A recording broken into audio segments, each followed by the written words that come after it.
La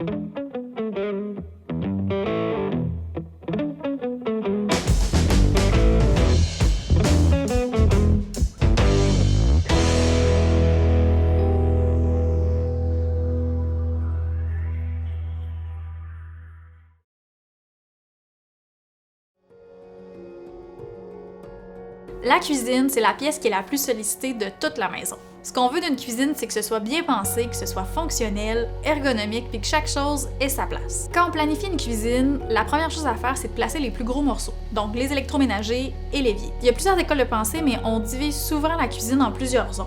Il y a la zone de rangement des provisions, donc le frigo, garde-manger, la zone de nettoyage, l'évier, le lave-vaisselle. On parle de nettoyer les fruits et légumes, nettoyer la vaisselle. La zone de préparation, donc un endroit avec une surface de comptoir suffisamment grande, puis couteau, planche à découper, bol à mélanger à proximité. La zone de cuisson, puis ensuite de ça, le reste de la cuisine, c'est du rangement. Dans notre cas, on a aussi prévu une zone coin déjeuner pour mettre le micro-ondes, le grille-pain, la bouilloire, puis tout ce qui est relié au repas du matin. Une fois qu'on a déterminé l'aménagement général de la cuisine, il faut aller planifier plus en détail. Pour faire ça, ça nous prend les choix d'électro parce que les dimensions peuvent varier d'un modèle à l'autre. On devra faire l'inventaire de tout le matériel de cuisine qu'on a pour être capable de déterminer les types de rangements dont on aura besoin. On a fait affaire avec IHS Savoie, un ébéniste de la région, pour la fabrication et l'installation des armoires sur mesure. Le produit qui est le plus utilisé sur le marché pour fabriquer les caissons d'armoire, c'est la mélamine. On prend les résidus de coupe de bois, donc le brin de scie, puis on va mélanger ça avec de la colle pour le presser puis faire des panneaux qu'on va recouvrir d'une feuille d'écart de chaque côté. Donc ce panneau-là, c'est la mélamine. Le problème avec la mélamine puis la colle, c'est que c'est bourré de formaldéhyde, un produit qui est toxique puis qu'on ne devrait pas respirer. Il existe maintenant sur le marché des mélamines qui sont plus saines, donc avec des colles qui sont sans formaldéhyde. Mais nous, on a quand même choisi un produit qui est un peu plus haut de gamme que ça. Donc, au lieu de faire nos caissons en mélamine, on les a fait en contreplaqué. On a choisi un contreplaqué qui a lui aussi une colle qui est non toxique pour l'environnement. L'avantage du contreplaqué, c'est que c'est plus solide puis plus durable à long terme. Ça, c'est pour la partie qui est non apparente des armoires, mais pour ce qui est des façades, donc ce qu'on voit de la cuisine, là, on y a été avec des panneaux de particules, puis au lieu de mettre une feuille d'écart de chaque côté pour faire un panneau de mélamine, on a mis une feuille de plaquage de bois de chaque côté. On s'est assuré de choisir une essence de bois qui est nord-américaine, donc on y était avec du frêne. Des armoires de cuisine de bonne qualité, c'est pas juste d'avoir des belles façades, mais c'est surtout d'avoir de la quincaillerie qui est de bonne qualité. Parce que les coulisses de tiroirs puis les charnières d'armoire, c'est une des choses qui est la plus sollicitée dans votre cuisine. C'est la raison pour laquelle on a choisi de travailler avec les produits Bloom. Ce qui m'a fait tomber en amour avec cette compagnie-là, c'est que c'est une grosse compagnie qui garantit ses produits à vie, mais qui est installée dans un tout petit village en Autriche puis qui est vraiment consciente de son environnement. C'est une entreprise qui fait attention à toutes les ressources naturelles qui l'entourent pour pas nuire aux habitants qui sont dans le village où est-ce qu'ils sont installés. Ils ont plusieurs gammes de produits. Dans notre cas, on y était avec une charnière standard qui est utilisée par la majorité des ébénistes, une charnière avec amortisseur. Pour ce qui est des coulisses, en fait, c'est des côtés de tiroirs en métal qui ont des amortisseurs eux aussi.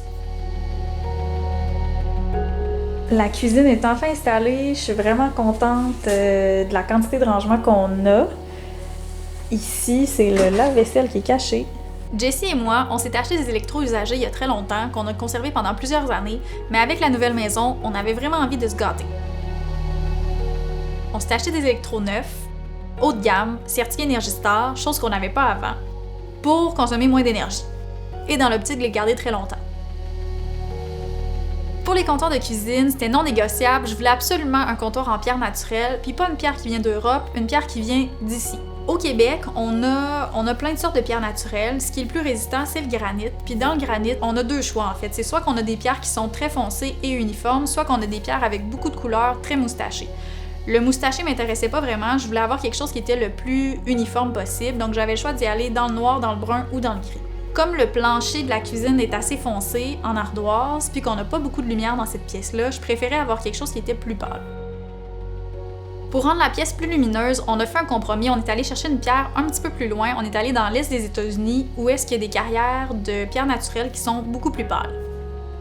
Quand on choisit un comptoir en pierre naturelle, c'est un investissement pour la vie parce que dans le fond, c'est pratiquement indestructible. C'est important de bien choisir sa tranche. Sachez que c'est possible d'aller sur place dans les usines pour aller choisir votre dalle, puis même de choisir l'emplacement dans la dalle où est-ce qu'on va découper votre comptoir. Je suis allée en Beauce à l'usine de Polycor, la plus grosse entreprise américaine à extraire et transformer la pierre. C'est vraiment impressionnant de voir les procédés qu'ils utilisent pour transformer la pierre en tranches qui vont devenir des comptoirs, mais surtout, c'est beaucoup plus facile de visualiser le look final de la cuisine en voyant la vraie tranche plutôt que de regarder juste un petit échantillon. Étant donné qu'on a choisi d'avoir plusieurs couleurs d'armoires de cuisine, j'ai choisi de prendre le comptoir et de le faire remonter sur le mur pour avoir un look qui est plus uniforme et une belle continuité. Pour le robinet, on a choisi un robinet de la compagnie Brizo. C'est un choix qui est purement esthétique. C'est une collection qu'on adore et qu'on avait vraiment hâte de pouvoir mettre chez nous. La profondeur de l'îlot, c'est 36 pouces, ce qui nous permet d'avoir des armoires d'un côté puis un comptoir lunch de l'autre. Mais étant donné que la table de salle à manger est juste à côté de la cuisine, on a préféré ne pas avoir de comptoir lunch à l'îlot puis plus de rangement de chacun des côtés.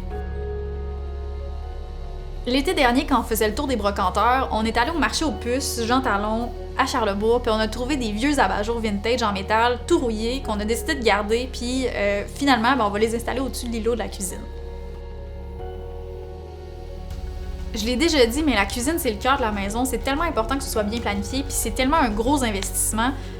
C'est pas vrai que vous voulez une cuisine tendance puis que dans 10 ans, vous voulez recommencer ce que vous avez déjà fait. Il faut planifier à long terme, puis moi, je trouve que de mettre un plaquage de bois ou des panneaux d'armoire en bois, c'est une bonne façon de se dire, si je suis tannée dans 10, 15, 20 ans, je pourrais au moins sabler la surface, changer la couleur, mais c'est pas vrai que je vais aller mettre mes panneaux d'armoire aux poubelles pour construire une nouvelle cuisine. Si la cuisine est bien planifiée, qu'on a de la bonne quincaillerie, ça va durer toute la vie. La finition de la cuisine, c'est ce qui conclut l'étape des travaux. Maintenant, il nous reste juste à s'installer, à faire rentrer nos meubles, placer le mobilier, installer les accessoires, puis de faire en sorte que ça devienne notre chez nous. J'ai vraiment hâte de pouvoir comparer ce que ça avait de l'air avant avec ce que c'est rendu maintenant.